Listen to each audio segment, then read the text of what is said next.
Bonjour et bienvenue dans la première vidéo du défi de 10 jours pour méditer la première épître de Jean avec le centre Évidence. Nous démarrons cette étude, cette méditation. Alors pourquoi le faire en vidéo? Pourquoi avoir un défi en vidéo?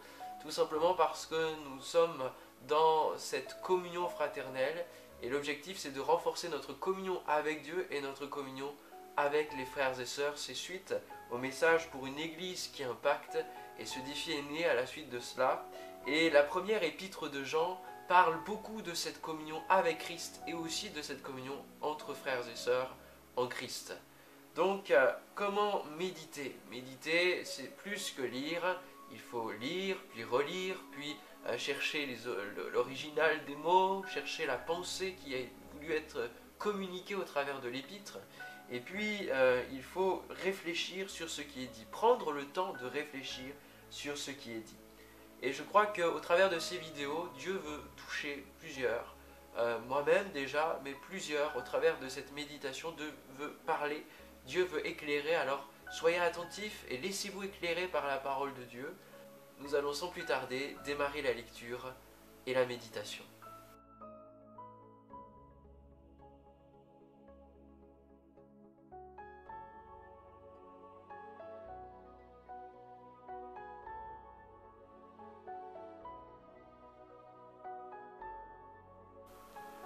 Pour la méditation, il est bon parfois de prendre d'autres versions de Bible que celles que vous connaissez habituellement quand vous lisez la parole de Dieu.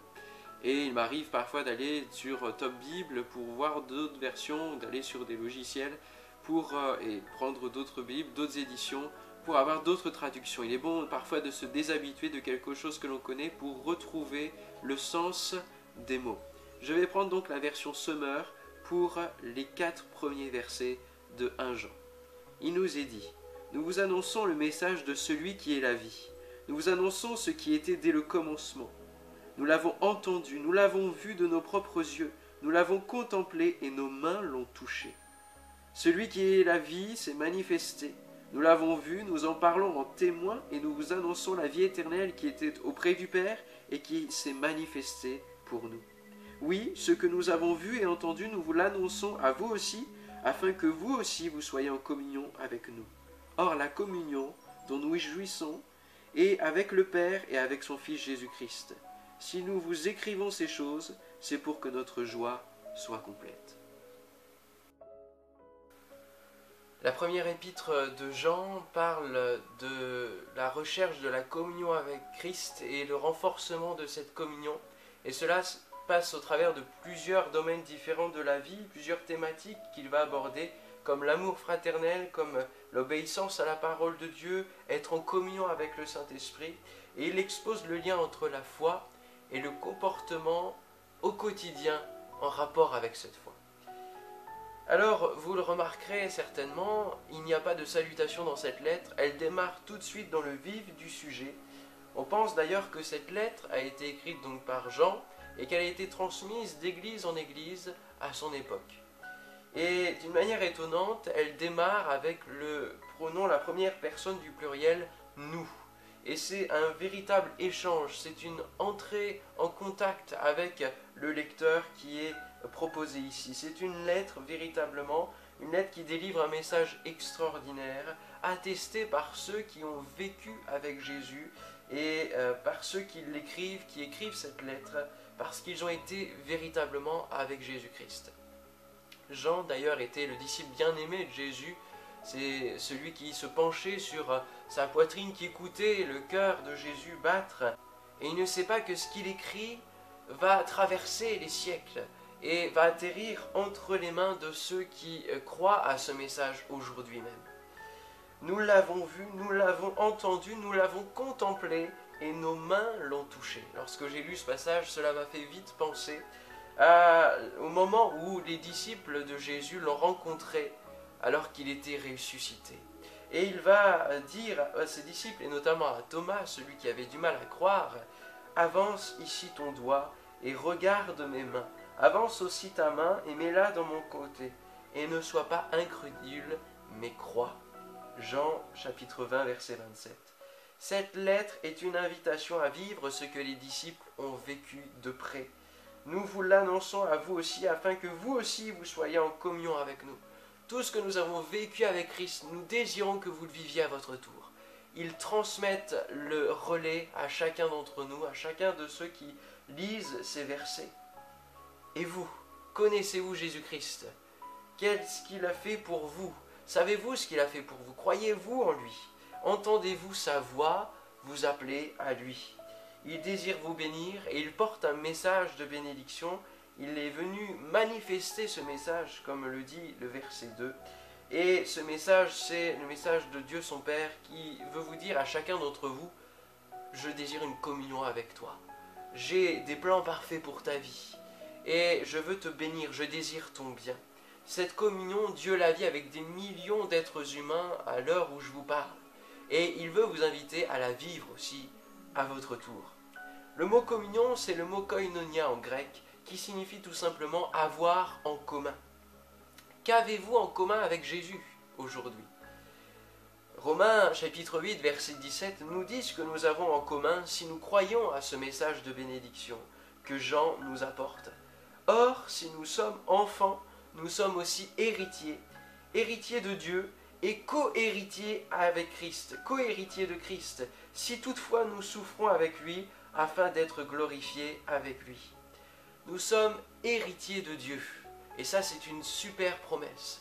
Héritiers de la vie éternelle, mais héritiers aussi des promesses de la parole de Dieu qui se trouvent dans la parole de Dieu. Et il y en a des centaines de promesses que vous pouvez vivre aujourd'hui du bien que Dieu veut vous faire. Des promesses qui sont pour ceux qui croient en lui, et notamment la plus grande des promesses, c'est le salut en Jésus qui nous apporte la vie éternelle. Le passage de Philippiens au chapitre 3, versets 8 à 11 nous dit, c'est Paul qui parle ici, l'apôtre Paul, et qui dit « Je regarde toute chose comme une perte à cause de l'excellence de la connaissance de Jésus-Christ, mon Seigneur.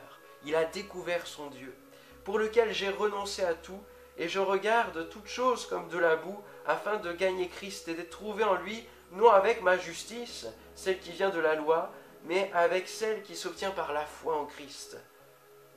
La justice qui vient de Dieu par la foi, afin de connaître Christ et la puissance de sa résurrection et la communion de ses souffrances, en devenant conforme à lui dans sa mort, pour parvenir, si je le puis, à la résurrection d'entre les morts. » Ici, Paul nous explique qu'il désire être au plus près de Christ, qu'il désire gagner Christ, être dans une communion avec Christ, être dans une relation avec Christ, et avoir part à la puissance de sa résurrection suite à la croix, parce que c'est cela qui est l'espérance de la vie éternelle.